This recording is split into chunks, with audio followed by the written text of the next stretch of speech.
കല്യാണ തട്ടിപ്പിനകത്തായ രേഷ്മ വിലപിക്കുകയാണ്. വിലപിക്കുന്നത് മറ്റൊന്നല്ല, എന്നെ പുറത്ത് വിടരുത്, എന്നെ ജയിലിൽ തന്നെ കിടത്തണം, എന്നെ അറസ്റ്റ് ചെയ്ത് ജയിലിൽ തന്നെ ആക്കിയിരിക്കണം, ഞാൻ പുറത്തിറങ്ങിയാൽ ഇനിയും ഞാൻ തട്ടിപ്പ് നടത്തും എന്ന് പോലീസിനോട് ഉറപ്പിച്ചു പറയുകയാണ് രേഷ്മ എന്ന 32കാരി. ഉദയംപേരൂർ സ്വദേശിയാണ് രേഷ്മ.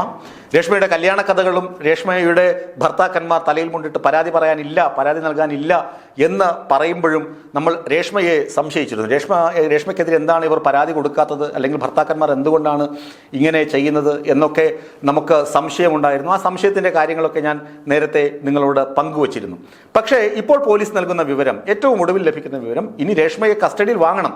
കസ്റ്റഡിയിൽ വാങ്ങിയാൽ മാത്രമേ കൂടുതൽ വിവരങ്ങൾ പുറത്ത് ലഭിക്കുകയുള്ളൂ, രേഷ്മയിൽ നിന്ന് കൂടുതൽ വിവരങ്ങൾ ചോദിച്ച് മനസ്സിലാക്കാൻ കഴിയുകയുള്ളൂ, തെളിവെടുക്കാൻ കഴിയുകയുള്ളൂ.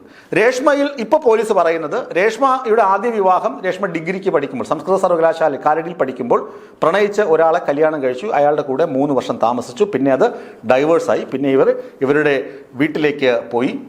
അതിനുശേഷം എന്താണ്, വീണ്ടും ഒരു കല്യാണം കഴിക്കുന്നു. കല്യാണം കഴിച്ചിട്ട് പാലക്കാട് സ്വദേശിയാണ് കല്യാണം കഴിക്കുന്നത്. കല്യാണം കഴിച്ച ഉടനെ തന്നെ അയാൾ എന്ത് ചെയ്യുന്നു, വിദേശത്തേക്ക് പോകുന്നു. പാലക്കാട് സ്വദേശി വിദേശത്തേക്ക് പോയപ്പോൾ അടുത്ത സോഷ്യൽ മീഡിയ വഴി പരിചയപ്പെട്ട ഒരു വൈക്കം സ്വദേശിയെ കല്യാണം കഴിക്കുന്നു.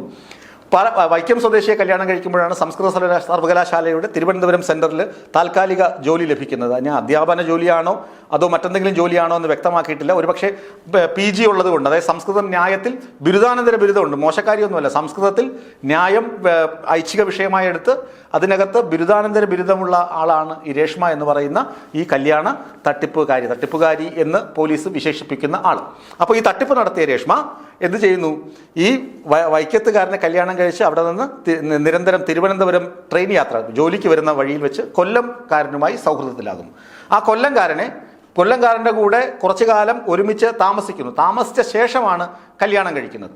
അങ്ങനെ കല്യാണം കഴിക്കുമ്പോൾ അവർക്കൊരു ആൺകുഞ്ഞ് ജനിക്കുന്നു. ആൺകുഞ്ഞ് 7ാം മാസത്തിലാണ്, കല്യാണം കഴിഞ്ഞ 7ാം മാസത്തിലാണ് കുട്ടി ജനിക്കുന്നത്. ഉടനെ ഈ കൊല്ലത്തുകാരൻ്റെ വീട്ടുകാർക്ക് സംശയം, പിതൃത്വത്തിൽ സംശയം, ഈ പെൺകുട്ടി മറ്റാരുടെയെങ്കിലും കുട്ടിയാണോ, ഇത് എൻ്റെ മകൻ്റെ കുട്ടിയല്ല എന്നൊക്കെ കൊല്ലത്തുകാരുടെ സംശയം വരുന്നു. അങ്ങനെ സംശയം വരുമ്പോൾ ഇവർ തമ്മിൽ ഇഷ്യൂസ് ഉണ്ടാകുന്നു. അങ്ങനെ ഈ കുഞ്ഞും രേഷ്മയും രേഷ്മയുടെ അമ്മയും ഈ ഭർത്താവും, കൊല്ലം സ്വദേശിയായ ഭർത്താവും ചേർന്ന് നേരെ ബീഹാറിലേക്ക് പോകുന്നു. ബീഹാറിൽ പോയി അവിടെ ഒരു സ്കൂളിൽ അധ്യാപികയായി ജോലി ചെയ്യുകയും കുറച്ച് ദിവസം കഴിയുമ്പോൾ കൊല്ലത്തുകാരൻ അവിടെ നിന്ന് പിണങ്ങി തിരികെ കൊല്ലത്തേക്ക് പോകുന്നു. അങ്ങനെ കൊല്ലംകാരൻ്റെ അധ്യായം കഴിഞ്ഞു. രേഷ്മ വീണ്ടും കുഞ്ഞും അമ്മയുമായി നാട്ടിലേക്ക് 2024 നാട്ടിലേക്ക് തിരിച്ചു വരുന്നു. മാട്രിമോണിയൽ സൈറ്റുകളിൽ പേരൊക്കെ രജിസ്റ്റർ ചെയ്ത് വരുന്ന ആലോചന, കാണാൻ കൊള്ളാവുന്ന ആളുകൾ, തട്ടിക്കാൻ പറ്റുന്ന ആളുകൾ ഇവരുമായിട്ട് ആലോചന നടത്തുന്നു. എല്ലാവർക്കും വിവാഹ വാഗ്ദാനം നൽകുന്നു. അങ്ങനെ വാളകം സ്വദേശിയെ കല്യാണം കഴിക്കുന്നു. അത് ഒരു വിദേശത്ത്, US അമേരിക്കയിൽ നേഴ്സായ ഒരു സ്വദേശി ഒരാളെ കല്യാണം കഴിക്കുന്നു. അയാളും വിദേശത്തേക്ക് പോകുന്നു. പിന്നീട് വേറൊരാളെ കല്യാണം കഴിക്കുന്നു. അങ്ങനെ കല്യാണ പരമ്പര. എന്നിട്ട് പോലീസ് അന്വേഷിച്ചു. ഇവരെ ഈ വീടുകളിലൊക്കെ പോയി, വീടുകളും ഇവരെയൊക്കെ ബന്ധപ്പെട്ടപ്പോൾ ഒന്നും തട്ടിച്ചു കൊണ്ടുപോയിട്ടില്ല. പണത്തിന് വേണ്ടിയോ അല്ലെങ്കിൽ പദവികൾക്ക് വേണ്ടിയോ ഇവരെ ചീറ്റ് ചെയ്യാനൊന്നും രേഷ്മ നിന്നിട്ടില്ല. രേഷ്മയ്ക്ക് ആഗ്രഹം സ്നേഹം മാത്രമാണ്. സ്നേഹിക്കുക, തന്നെ ജെനുവിനായിട്ട് സ്നേഹിക്കണം. അപ്പോൾ സ്നേഹം തേടി രേഷ്മ ഇങ്ങനെ കല്യാണം കഴിച്ച് പോവുകയാണ്. ആകെ ഒരു താലി മാത്രമാകും ഈ ഭർത്താവ് ഇവരെ താലി കെട്ടുന്നത്. മിക്കവാറും രജിസ്റ്റർ മാരേജോ അല്ലെങ്കിൽ അമ്പലത്തിൽ വെച്ചൊക്കെ ആയിരിക്കും താലി കെട്ടുന്നത്. അതിന് താലി മാത്രമേ ഉണ്ടാവുള്ളൂ. ചിലപ്പോൾ സ്വർണ്ണമാല പോലും ഉണ്ടാകാറില്ല എന്നാണ് പോലീസ് പറയുന്നത്. അതുകൊണ്ട് പണത്തിന് വേണ്ടി രേഷ്മ തട്ടിപ്പൊന്നും നടത്തിയിട്ടില്ല. ഈ വാളകത്തെ വീട്ടിൽ നിന്ന് ബീഹാറിലേക്ക് പോകുന്നു എന്ന് പറഞ്ഞിട്ട് നേരെ തൊടുപുഴ പോകും. തൊടുപുഴയിലുള്ള ഭർത്താവിൻ്റെ വീട്ടിൽ, അവിടെയാണ് കൂടുതൽ കാലം രേഷ്മ താമസിച്ചിരുന്നത്. പിന്നെ ഒരു കോട്ടയം സ്വദേശിയെ കല്യാണം കഴിക്കാമെന്നേറ്റു. തിരുവനന്തപുരത്ത് തിരുമലയുള്ള ഒരാളെ കല്യാണം കഴിക്കാമെന്നേറ്റു. ഈ ഫെബ്രുവരി മാസമാണ് ഒരാളെ കല്യാണം കഴിക്കുന്നത്. ഫെബ്രുവരി 19 ഒരാളെ കല്യാണം കഴിച്ചു, മാർച്ച് 1 വേറൊരാളെ കല്യാണം കഴിച്ചു.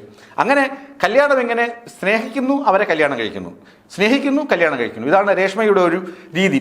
അതിനുശേഷമാണ് ഞാൻ കഴിഞ്ഞ ദിവസം പറഞ്ഞതുപോലെ എല്ലാ ആളുകളെയും, ഈ ആദ്യ ഭർത്താവ് മുതൽ ഇന്ന് ഏറ്റവും ഒടുവിൽ 10ാമത് കല്യാണം കഴിച്ച ആൾ വരെയും രേഷ്മയുടെ കോൾ ലിസ്റ്റിലുണ്ട്. ഇവരെയൊക്കെ കൃത്യമായ ഇടവേളകളിൽ രേഷ്മ ഫോണിലൂടെ ബന്ധപ്പെടും, ഇവരുടെ വീട്ടുകാരെയും ബന്ധപ്പെടും. അപ്പോൾ അവർക്കാർക്കും ഒരു സംശയവുമില്ല. പിന്നെ ആകെ രേഷ്മ വാങ്ങിയിട്ടുള്ളത് വണ്ടിക്കൂലിയും പിന്നെ നിത്യച്ചെലവിനുള്ള പൈസ, അതൊക്കെയാണ് ഈ ഭർത്താക്കന്മാരിൽ നിന്ന് വാങ്ങിയിട്ടുള്ളത്. അതുകൊണ്ട് അവർക്ക് അതിനകത്ത് സംശയമില്ല. പണമോ സ്വർണമോ ഒന്നും ഈ രേഷ്മ തട്ടിപ്പ് നടത്തി സ്വന്തമാക്കിയിട്ടില്ല എന്ന് ആണ് മൊഴി കൊടുത്തിട്ടുള്ളത്. പക്ഷെ അതുകൊണ്ടാണ് അവർക്ക് പരാതി ഇല്ലാത്തത്. അവർക്ക് ഈ സ്ത്രീയെക്കുറിച്ച് യാതൊരു പരാതിയും ഇല്ല എന്ന് പറയുന്നു. എങ്കിലും രേഷ്മ പറയുകയാണ്, എന്നെ പുറത്തുവിടരുതേ പോലീസേ, എന്നെ പുറത്തുവിടരുതേ പോലീസേ, പുറത്തുവിട്ടാൽ ഞാൻ ഇനിയും തട്ടിപ്പ് നടത്തിപ്പോകുമെന്ന്.